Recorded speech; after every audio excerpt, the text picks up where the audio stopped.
को भुला के एक बात कीजिए,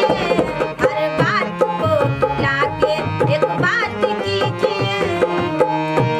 हर बात को भुला के एक बात कीजिए,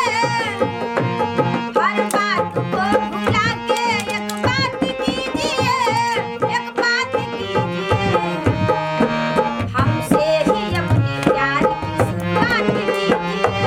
हमसे ही अपने प्यार की शुरुआत कीजिए।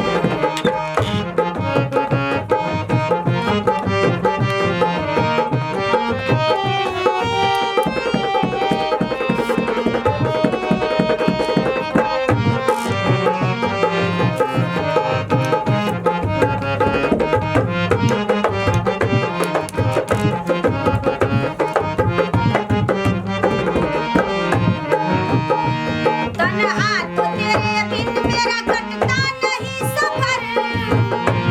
तन्हा तो तेरे बिन मेरा कटता नहीं सफर, दिल को सुकून मिलता है मिलती है जब नजर, दिल को सुकून मिलता है मिलती है जब नजर,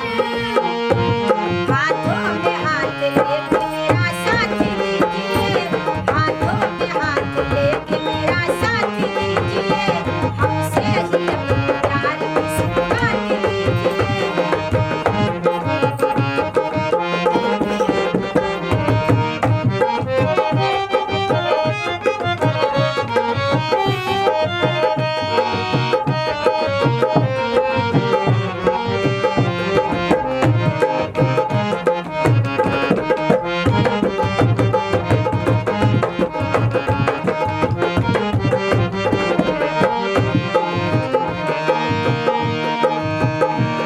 दिल में है लाखों सपने उसको सजाएंगे,